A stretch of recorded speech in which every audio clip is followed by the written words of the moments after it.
আমি এরকম একটি মেয়েকে দেখার জন্য সেই ঢাকা থেকে এখানে ছুটে এসেছি। আমি মেয়েটিকে বাঁচাতে চাই। কেউ যদি তার স্বামী যদি তার সাথে বাড়াবাড়ি করার চেষ্টা করে, আমি তার স্বামীকে শাস্তি দিতে চাই। এমনকি কেউ যাতে মেয়েটিকে তার স্বামীর সাথে আবার সংসার করতে বাধ্য করতে না পারে, আমি সেই ব্যবস্থা করব। আপনি সত্যি বাঁচাবেন? অফকোর্স আমি মেয়েটিকে বাঁচাবো মা। আমার নাম হচ্ছে কমকেশ বক্সী। আমি যুগপৎ একজন ডাক্তার এবং শখের গোয়েন্দা। কি? কমকেশ বক্সী? আচ্ছা, আপনি কি সেই গোয়েন্দা উপন্যাসের ব্যোমকেশ বক্সীর ভাই নাকি?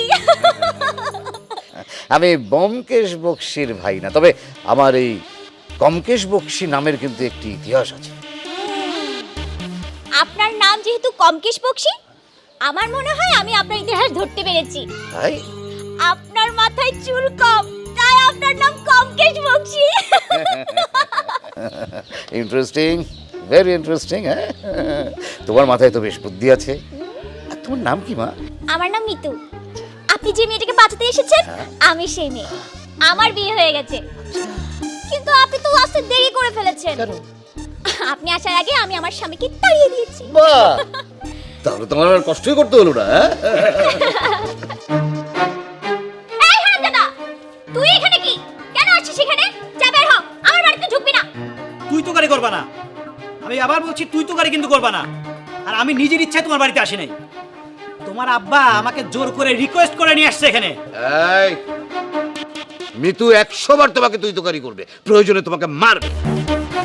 ঠিক বলেছি না মা? হ্যাঁ, একদম ঠিক বলেছেন। যাই, ওকে একটা থাপ্পড় দিয়ে আসি। ঠিক, একটা থাপ্পড় কি হবে নাকি আরো থাপ্পড় দিতে চলতে? আরো দিতে চাই, 100 বার দিতে চাই। আব্বা, আপনি কি ডেকে নিয়ে এসে আমার সাথে মস্করা করাচ্ছেন? এই ছেলে, এই কিসের মস্করি, কিসের মস্করি? মিতু এখন থেকে আমার মেয়ে, আমার নিজের মেয়ে। সে তোমাকে মন চাইলে থাপড়াবে, ঘুষি মারবে, যা খুশি তাই করবে। তুমি কিচ্ছু বলতে পারবে না, না কিচ্ছু বলতে পারবে না তুমি। হ্যাঁ মা, মিতু ছেলেটি যখন থাপ্পড় খাওয়ার জন্য চলে এসেছে, তাহলে ওকে আমরা বাড়িতেই রেখে দিই নাকি? ঠিক আছে, রেখে দেন। আচ্ছা বাবু সাহেব, আপনি আবির সাহেবকে নিয়ে ঘরে যান। আমি পরে আপনাদের সাথে কথা বলছি। এখন আমি আমার মিতু মামুনির সাথে কথা বলবো। আমাদের বিরক্ত করবেন না, যান। জি আচ্ছা। আচ্ছা ডাক্তার সাহেব, আপনি দুপুরে কি খাবেন? আরে আমি দুপুরে কি খাবো সেটা কি আমি আপনাকে বলবো? নেভার। আমি কি খাবো সেটা আমি আমার মা মিতুকে বলবো। আপনারা যান, আপনারা যান।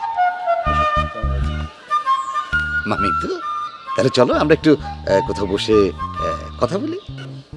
না, আমি কিন্তু আপনার সাথে কথা বলবো না, কারণ আপনি পুরুষ মানুষ। আমি কোনো পুরুষ মানুষকে বিশ্বাস করি না।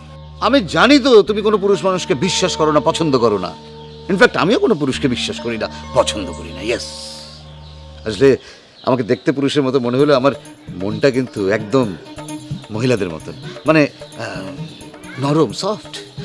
আর তাছাড়া আমি তো বিয়েই করিনি। তুমি নিঃসংকোচে আমার সাথে কথা বলতে পারো। হ্যাঁ, কি? আপনি বিয়ে করেননি? না, আমার মাথা ভরা ছিল কেশ, বিয়ে না করিয়া হইল শেষ। তবুও আমি বিয়ে করব না। ঠিক আছে, চলেন বসি, বসে আপনার সাথে কথা বলি। আরে দুলা ভাই যে, বসে না, বসে। বস। আই চুমকি, খবরদার ওর সাথে ফাজলামো করবি না। আঙ্কেল কি যে বলেন, আইসলামে যা করার তা তো আগেই করছি, এখন আর করবো না। আরে দুলা ভাই, সেই দূর থেকে কত কষ্ট করে আসছে রোদের মধ্যে। আরে পিপাসা লাগছে না, তাই না? আমি চাই গ্লাস শরবত বানিয়ে নিয়ে আসি। চুমকি, আমার জন্য এক গ্লাস নিয়ে আসিস। হ্যাঁ না না আঙ্কেল, আপনি তো শরবত খেতে পারবেন না, আপনার ডায়াবেটিস। ভাবি আমাকে বলছে, শুনেন আপনি আমার সাথে আসেন, এক গ্লাস নরম পানি খেয়ে তাইলেই হবে। ঠিক আছে, যাই। দেখছো বাবা, এই মেয়েটা তোমার সাথে কত সুন্দর করে ব্যবহার করছে। বাবা ধৈর্য ধরো, দেখবা সব কিছু ঠিক হয়ে যাবে। আচ্ছা বাবা, আর কত ধৈর্য ধরবো? অফিসের ছুটি বাড়াইতে বাড়াইতে বসের কাছে মিথ্যা বলতে বলতে আর ছুটি নেওয়া যাবে না। এই লাস্টবার, হয় সদায় না হলে বিদায়। বাবা ধৈর্য ধরো, দেখবা সব ঠিক হয়ে যাবে। আর চমকে কি হলো, তাড়াতাড়ি নিয়ে আয়। আসছি তো। তুমি বসো, আমি নিয়ে আসতেছি। হ্যাঁ, বসো।